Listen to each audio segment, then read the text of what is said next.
Tonight, a report on when an appeal hearing for Winco Foods is scheduled, and Ephrata approves its 2016 budget. What's happening in sports, Bob? Two local area football teams were crowned state champion over the weekend, and Big Bend women make it 3 wins in a row. Let's take a glance at our Weather Center forecast. I'm meteorologist Mike Signs. In this yellow shaded area here, potential for flooding and winds are on the rise. I'll have the latest details coming up. I'm Amber Jenks, and we have all this and much more on iFIBER 1 News. From the iFIBER 1 HD studio here in the heart of the Columbia Basin, this is iFIBER 1 News. Your #1 source for local news, sports headlines, and our very own Weather Center forecast covering the entire Columbia Basin. This is iFIBER 1 News, and it starts now.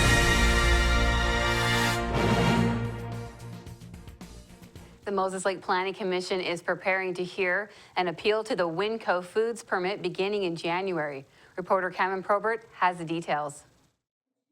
An appeal hearing for Winco Foods is scheduled for the beginning of January. The Moses Lake Planning Commission approved rules for proceeding with the appeal.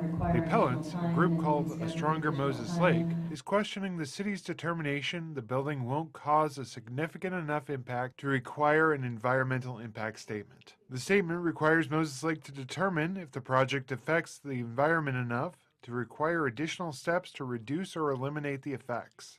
The rules approved on Thursday allowed the Commission's chairwoman, Vicki Highmark, and City Attorney Catherine Kennison to discuss the schedule of motions along with exhibits and witnesses with the parties.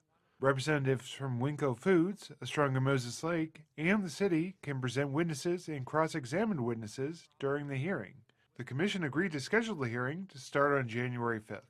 For iFIBER 1 News, this is Cameron Probert reporting. Ephrata is receiving roughly $250,000 to pave a section of Nat Washington Way. The city received a grant from the Washington State Transportation Improvement Board to overlay new pavement on the road between Basin Street and the railroad tracks. City Administrator Wes Crago said the city pays $25,000 and the state provides $250,000. The section is about 340 feet long and is expected to be completed in 2017. Crago said the city needs to set aside funding for the project in 2016. Hundreds of people lined downtown Moses Lake for the annual Ag Appreciation Parade and the street party on Friday night. Reporter Jeff Chu has the story. It was holiday fun and festivities Friday night in downtown Moses Lake for the 21st Annual Agriculture Appreciation Parade and Street Party. Hundreds lined 3rd Avenue to view the parade and enjoy the fun. At St. Square, a crowd gathered to see the Rockin' Bee Cloggers take the stage. Cloggers of all ages performed at the event organized by the Moses Lake Business Association. Then a flash mob popped up like flash mobs do, dropping in to perform a hip-hop routine. You could warm yourself over a fire pit and roast marshmallows. With a cold fog hanging over it, the parade featured some big farm machines and farm families rolling down the street with their floats. Kids got plenty of candy tossed their way and Santa made appearances. I'm Jeff Chu for iFIBER 1 News.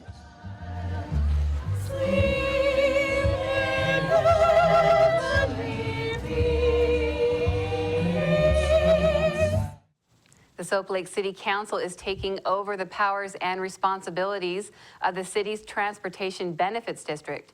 The council members voted 5-1 in favor of transferring the jurisdiction of the district to the council, but the decision came after a debate about what it means for residents. Prior to the vote, the council held a public meeting to get feedback from citizens on the proposed change, and some were not happy with what they believed was the council preparing to raise their taxes. Residents testified with similar concerns about the city council using the consolidation as a way to raise rates on vehicle tabs. Council member Joanne Rushton said the decision the council was making did not involve changing any existing rates. Now we take a look at people being stopped by law enforcement. This is Sheriff Tom Jones with the Grant County Sheriff's Office. Each of the people you see here have a warrant for their arrest.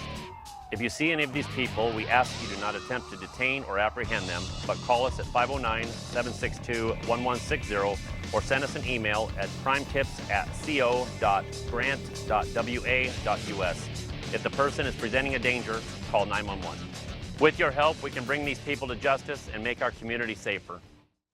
We'll be right back after this.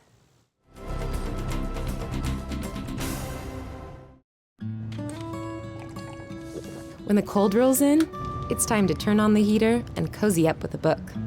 But turning up the heat can mean higher electric bills. And for some families in tough times, that could mean choosing between a warm meal or a warm house.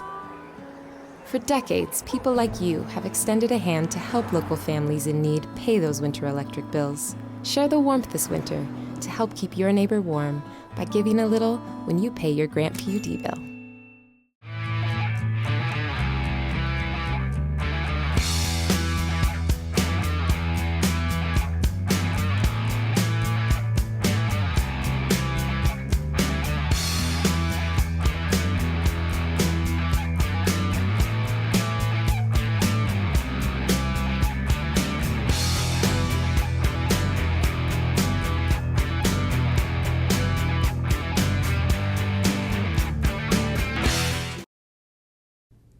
This weather segment's brought to you by Barry Motors, one great place to buy and service a car. I'm meteorologist Mike Sines with a look at your weather forecast. Our headlines calling for possibility to see flooding and a windy Wednesday's in store and possible snow Sunday. I'll let you know coming up in our extended outlook.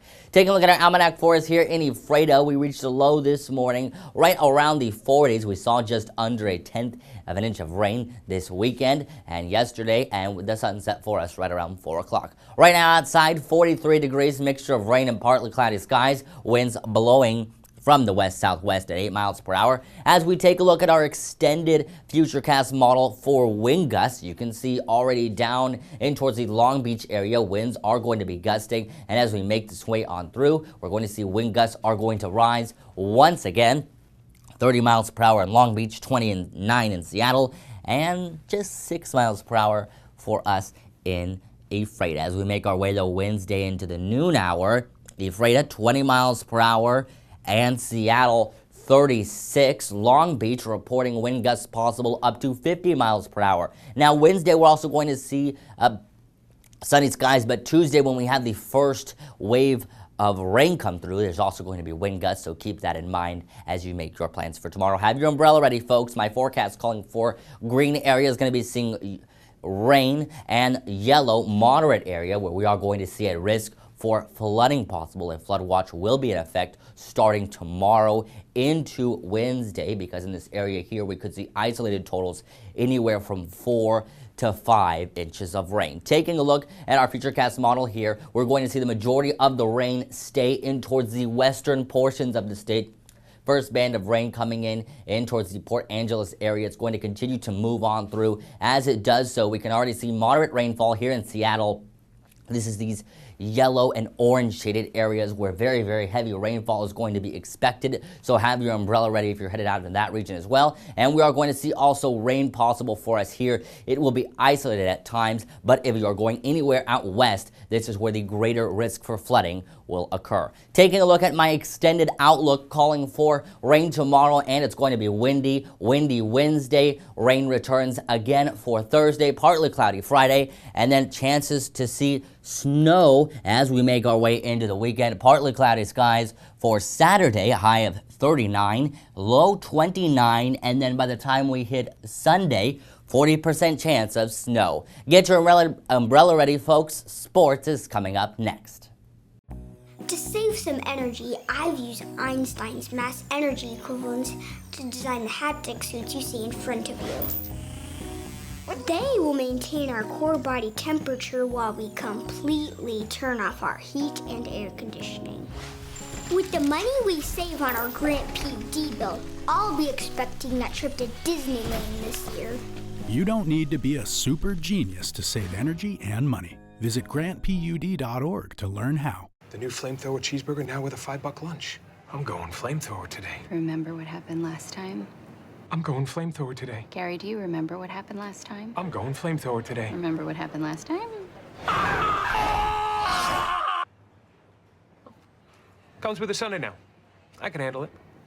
You know your body, Gary. Go Flamethrower. Now the DQ $5 lunch comes with the new jalapeno bacon flamethrower cheeseburger, plus fries, drink, and a sundae. This is fan food, not fast food. Well, it was a great weekend for local high school area football as two state champions were crowned at the Tacoma Dome. Sean Wells was on hand for the Royal City Kings game and files this report. It doesn't get any bigger than this. The Royal Knights hit the field in Tacoma in search of their 6th state football championship in school history. In their path was a very formidable opponent in Kings High School out of Seattle. It was the first time Kings were playing in the state title game after making 6 consecutive trips to the state quarterfinals. The Royal Knights came out strong in the opening quarter when QB Caden Jenks drove the Knights 75 yards in 8 plays. The drive ended with a 10-yard Joseph Lang touchdown run. 2 possessions later, Lang found the end zone again, scoring on a 2-yard run, increasing the lead to 14-0. Royal found the end zone one more time in the second quarter on an 8-yard Caden Jenks run, making it 21-0 at halftime. Kings came out rushing in the second half, finding success on the ground. Kings got on the board midway through the third quarter on a 3-yard Caleb Perry touchdown run. That cut the lead to 21-7. The Royal defense then showed up big time in the fourth quarter with 2 key interceptions. Joseph Lang jumped a receiver's route, taking one 58 yards to the house. Then Caden Jenks played tip drill, diving for an interception and securing the victory for Royal. Royal took the championship with a final score of 28-7. Joseph Lang was the leading rusher with 64 yards and 2 touchdowns on 14 carries. QB Caden Jenks finished 16 of 24 for 229 yards and a touchdown run. Head coach Wiley Allred and his players were thrilled with the victory and couldn't have been happier to see all their hard work pay off. Played big-time players, making big-time plays. Caden Jenks, all the receivers I thought played a great game. And then our line is not very big, but they hung in there and played their absolute hearts out. We did the best we could. We did our assignments. We played the game the way we know how. And it's not a surprise that we came out on top. It's an amazing feeling just to be out here and to know that all the work you put in has finally paid off. It was no different. It was just like being back at home. The crowd was there. They encouraged us. On third downs, they would stand up. They would stomp their feet, and that's what makes a difference. This is why the title, it's for them just as much as it is for us. For iFIBER 1 News, Sean Wells. It was a back-and-forth contest that wasn't decided until the final minutes when Elmira Cooley Heartline and Illumination went at it for the 1B hardware. Dallas Isaac accounted for 514 yards of total offense and 7 touchdowns, and Elmira Cooley Heartline beat Louis Nation 46-42 to claim the 1B state title. It's the second time in the past 8 years the Warriors have brought home championship hardware. Isaac got ACH on the board first on a 19-yard run. The Blackhawks answered back with a 4-yard Hank Hoskins scamper to tie it 8-all. The Warriors regained the lead 14-8 when Isaac hooked up with Charles Hunt for the first of 2 receiving touchdowns. The second quarter was a back-and-forth contest that produced 44 points and had ACH up 38-28 at the break. Illumination blanked the Warriors 14-0 in the third quarter to go back up top 42-38. The Warriors' defense came up huge in the fourth quarter when Peyton Nielsen forced a fumble to set up the team's winning drive. Hunt hauled in his second touchdown pass of the game from Isaac with time winding down, and ACH held on for the win. After going 2-8 last season, this was a magical year for the Warriors, who ran off 13 straight wins after an opening day loss to Liberty Christian. Isaac finished the season with 4,383 yards of total offense and 75 touchdowns. MaxPreps.com has Isaac ranked number 3 in the nation for rushing in 8-man football with 2,720 yards this season. Isaac ends his 3-year run as the starting quarterback for ACH with 8,983 total yards of offense and 138 career touchdowns. Well, Big Bend Lady Vikings are off to a great start this season in the NWAC basketball competition. 3 women scored in double figures, and Big Bend rolled past Gonzaga Club 67-49 Saturday. It was the 3rd win in a row for the Lady Vikings, who moved to 3-1 on the early season. Max Shelley led the way for the second straight game for Big Bend with 15 points. Shelley had a game-high 27 in the win over Whatcom Thursday. Mariah Tipping added 13 in the win over Club. Deanna Manning finished with 11 points and hauled down a game-high 12 rebounds. Big Bend broke open a close 32-29 first half score with a 35-20 second half run to win going away. The Lady Vikings head west this weekend for the Everett Classic Tournament. The Running Vikes picked up just one win at the Bigfoot Cardinal Classic in Spokane. Big Bend got an opening round 92-85 win over Green River. The team was blown out 121-92 by North Idaho in round 2. The Running Vikes dropped a 102-93 overtime thriller to Spokane in round 3. Big Bend is back on the hardwood when the Running Vikes host the Big Bend Classic this weekend. We'll be back after this commercial break.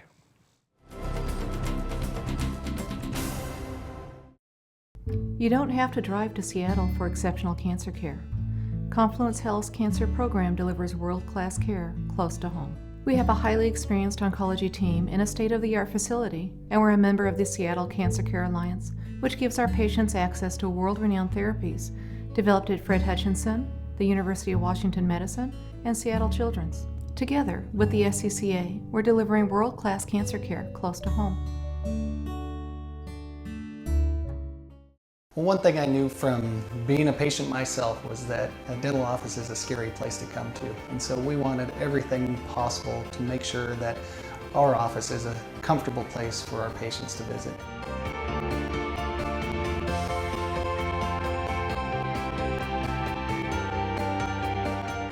The patients that I have, my clients, have made me a part of this community, and we want to give back in every way possible.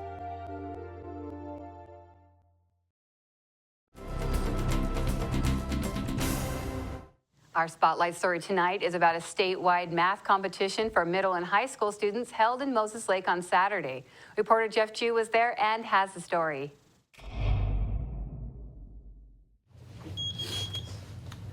Five over 36. Correct. Some 450 students from around the state demonstrated why math is cool Saturday in Moses Lake. The students converged on Moses Lake High School to show their calculation skills in the annual Math is Cool Masters competition. Middle and high school students took tests and competed in college bowls staged around the high school. Grant County students from Moses Lake, Ephrata, and Royal City competed Saturday. Math is Cool organizer Tricia Hochstatter, who is a longtime math educator in Moses Lake, talked about the reason behind the competition, now in its 20th year. Our mission statement is really just to promote mathematics, the love of mathematics, in a competitive format. So it's 4th grade through high school. Today's event is just 7th, 8th, 9th, and high school. But yeah, just to promote the love of mathematics and open their eyes to more opportunities to do math. Hochstatter said math is growing in popularity. She talked about the competition. They will do some individual tests, and they'll compete individually according to what class they're in. So if they're in calculus, they'll compete against other calculus students and so forth. And then they come together in teams of 4 at their grade level, and then they'll compete in teams of 4. Hochstetter welcomed a crowd of students inside the Moses Lake High School gym before they headed to the classrooms to calculate equations.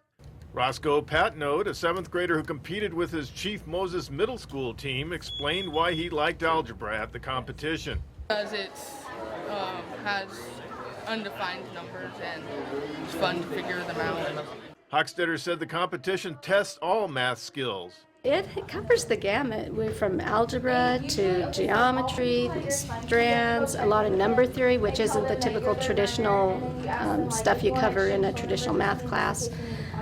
Probability and statistics, it's just the gamut. Spectators were allowed inside College Bowl competitions, which pitted teams against one another.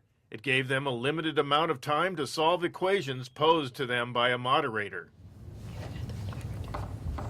I'm Jeff Chu for iFIBER 1 News. What is the median of all the possible values that his 2 clients could have? We'll be right back after this.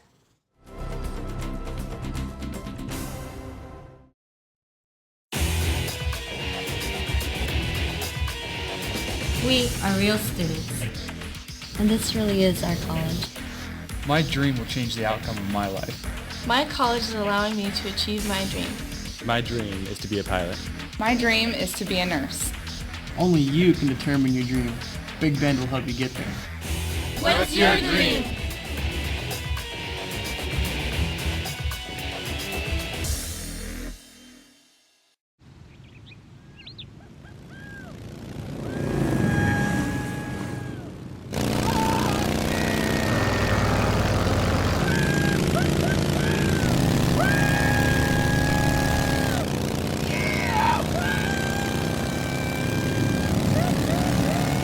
Experience speed like never before when you connect to Grant PUD's high-speed network.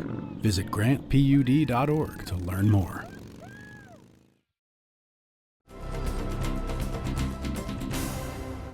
Welcome back. iFIBER's $14.4 million 2016 budget was passed at their last meeting. The budget includes hiring a new police officer and purchasing fire equipment. Voters approved tax increases during the past 2 years, a 0.1% sales tax increase to pay for 2 police officers, and a 15-cent per $1,000 of assessed value property tax increase for fire department equipment. The fire department is buying a new fire truck and an ambulance. The budget increased by roughly 8% from last year. The City Council approved the budget without any additional comment about it. Soap Lake's annual Winterfest featured a free production at Maskers Theater, an art show, and a visit from Santa Claus. Reporter Jeff Chu has a story. Winterfest, Soap Lake's annual celebration of the holidays season, brought cheer to children and their families on Saturday. The event featured a production of Christmas in the Land of Oz at the Maskers Theater. It was Oz meets Christmas inside the packed theater. The play continues at the theater with performances at 2 p.m. this Saturday and Sunday.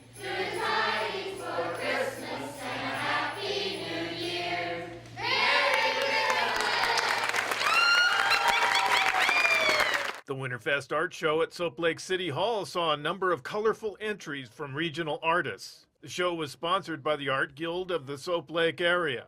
Down Canna Street at the city's gazebo, Santa made an appearance and kids lined up to tell him their wishes for a happy holiday.